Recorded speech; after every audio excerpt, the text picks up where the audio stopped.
Alright, hello everyone, it's the Proof Architect here, and today I want to show how to solve an interesting, simple problem from calculus or algebra, which is basically proving the arithmetic mean, geometric mean inequality. Now, what is the arithmetic mean and the geometric mean? For those who don't know, arithmetic mean is simple. If you're given a collection of numbers, simply add them all up, divide by the numbers you have. Geometric mean is a bit more complicated though. Geometric mean is if you're given a list of numbers, it wants you to multiply those numbers together and then take the nth roots of them. In the special case where we have two real numbers, which I show over here in part B, the geometric mean is just the square root. So you want to take the nth root, but the nth root is 2 in this case. So the square root of a times b will always be less than or equal to those two numbers, a plus b, all divided by 2. This is ultimately what we're going to show in the end. But before we can do that first, we have to show that a squared plus b squared is greater than or equal to 2ab for all real numbers a and b. Now, you might be wondering, how do I kind of show this here for this kind of question? And inequalities, to be fair, can be a bit technical, because you can't work directly from what you've started with. You kind of have to play around with the statement, identify where the beginning and the end goal result of your proof is, and then you can write an argument that flows in a much more organic manner. So for instance, for this number over here, I'm going to suppose this is true and then subtract 2ab on both sides.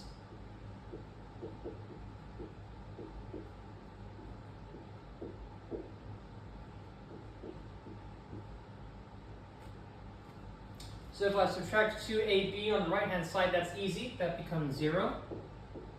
And then I get a squared, and I'm allowed to commute or move around the term. So this becomes minus 2ab plus b squared. But hang on a second. This algebraic expression with three terms, we can simplify this into a binomial, right?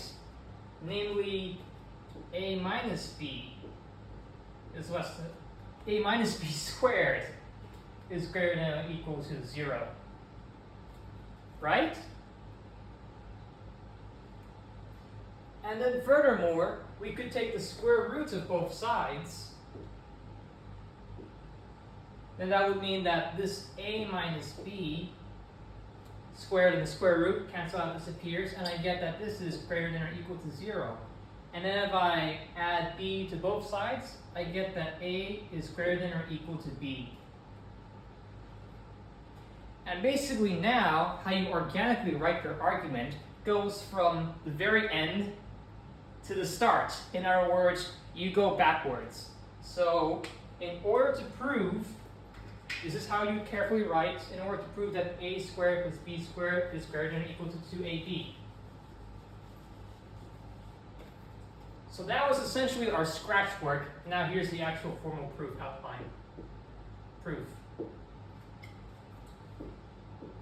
Let a be greater than or equal to b. You could do b is greater than or equal to a. It doesn't matter as long as the two numbers are different. Then I can subtract b from both sides so that the difference of these two numbers is positive. Now square both sides to then get a squared minus 2ab plus b squared. And now simply add 2ab to both sides to get a squared plus b squared is greater than or equal to 2ab. And voila, we have the statement that we want to prove. But we have to start from these unstated premises first, and then head to the conclusion that we have over here. Now, how do we use this to prove part B, that the geometric mean is less than or equal to the arithmetic mean? Well, this requires kind of a nasty trick. And actually the way that we can intuitively understand how we get the answer is to work with this result and reverse engineer the process as well. So now I'm going to decide, you know what? Let me multiply the 2 on both sides of this inequality. We can do that, right? 2 square root of AB is less than or equal to A plus B. And now I can square both sides. I'm allowed to do that. Inequalities are kind of like equations in that regard. But now this 2 quantity square root AB simply becomes 4, and the square roots cancel, so this becomes AB is less than or equal to quantity A plus B squared. And this A plus B quantity squared, well, that's simply equal to A squared plus 2AB plus B squared.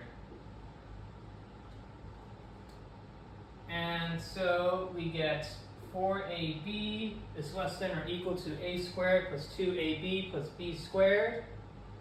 But if we now subtract 4AB on both sides, we get that 0 is less than or equal to A squared minus 2AB plus B squared. Now, does that seem familiar somewhere? It's right here. What I can essentially do is get A squared minus 2AB plus B squared here.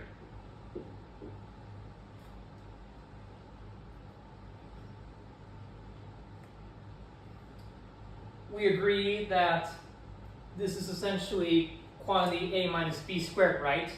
And now the hidden trick, which is not usually told to you, is to then go and add 4AB to both sides.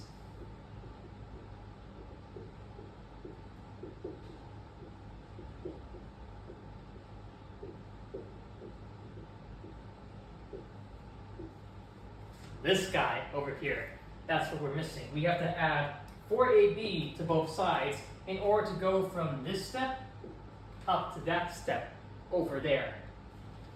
So if you were to use this result to prove part A, this is what you would do. You would first state that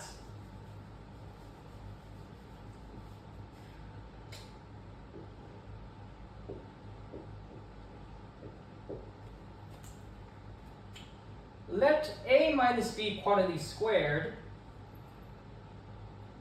A minus B quantity squared, we start that A minus B quantity squared is greater than or equal to 0, and now add that by 4AB on both sides.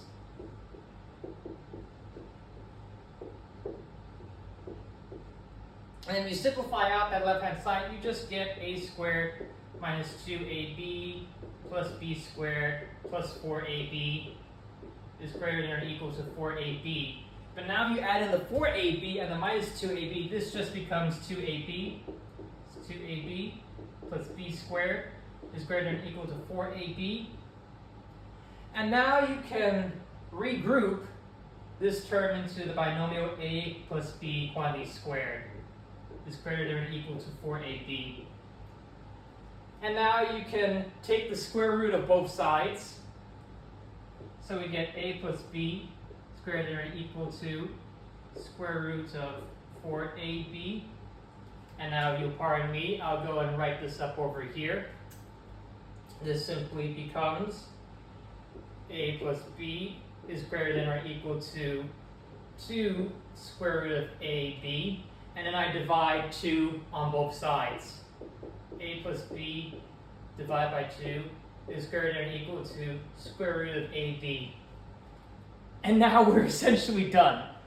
Now, it might seem, in a sense, artificial about why we add this arbitrary 4AB. This was not, this guy here was not an obvious thing to do. We kind of have to work through that. That's kind of the problem with algebra at times. It's sometimes missing a bit of intuition. But is there some way we can make sense of this in a different way?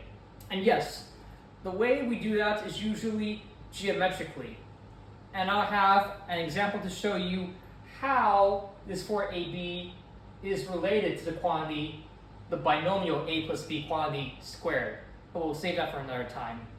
Okay, that's it. That's basically the outlines of how you do the proof and the practice of proof writing. I hope this was educational for you all. Okay, until then, see you guys in the next one.